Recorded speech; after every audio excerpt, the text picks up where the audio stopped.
Welcome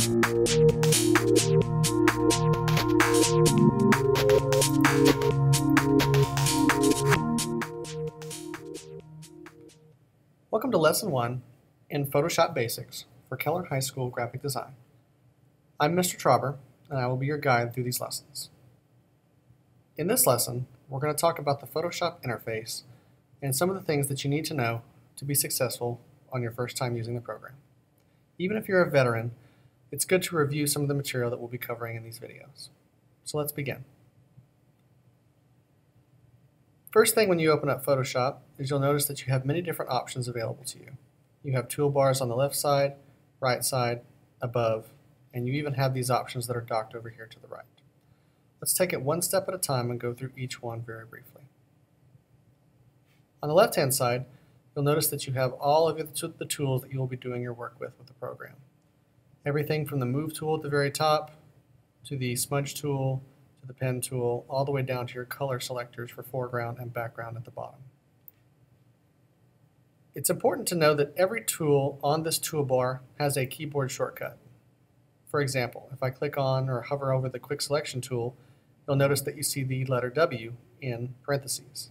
That means that if I hit the letter W on my keyboard, it goes straight to that tool. Also be aware that there is a small triangle in the bottom right-hand corner of most of these tools. That means that there are tools underneath. If I hit W a second time, you'll notice that the tool will change, and you will now have the magic wand. Each tool requires you to press the keyboard shortcut a second time. Some of these tools will have many different options underneath them, so you may have to hit your keyboard shortcut many times to achieve the tool that you want. It's important to know these keyboard shortcuts so that you don't spend your entire career with Photoshop or Illustrator working in your area and then going constantly to the left or to the right with your mouse. You can save countless seconds, minutes, hours, and even days if you use the program long enough. So you need to know your keyboard shortcuts. You'll notice that your top toolbar will change based on whatever tool it is that you have selected. Whether it's your magic wand, your eraser tool, your paint bucket tool, to the smudge tool, you will have different options appear at the top based on your selections here. So always be aware that this constantly changes as you select a new tool. Over here on the right-hand side, you have expanded panels. These can be set and modified from the window panel. By default, Photoshop will set you into the default layout, which is Window, Workspace, and Essentials. And you'll see it highlighted by the word default. If you move your interface around, which you are able to do by grabbing these tabs and dragging, and I encourage you to set up your own workspace once you feel comfortable doing so. But if you get your interface to a place that you are not comfortable with it, if you don't like the way that you have yourself set it up, you can very easily go to Window, Workspace, and Reset Essentials in order to reset it to the factory default. It's important to know how to do this because Photoshop has specific things set up for you by default, such as the color swatches, the adjustments, and your layers panel.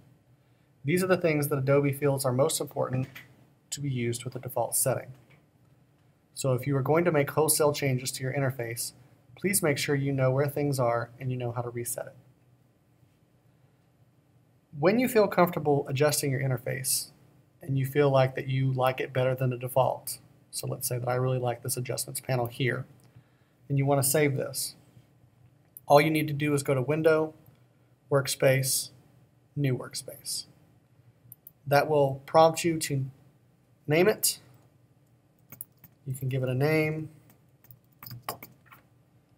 You can even capture keyboard shortcuts and menus. You click Save, and it will now save your workspace. So if I go up here to Workspace, I can now revert back to my Save One.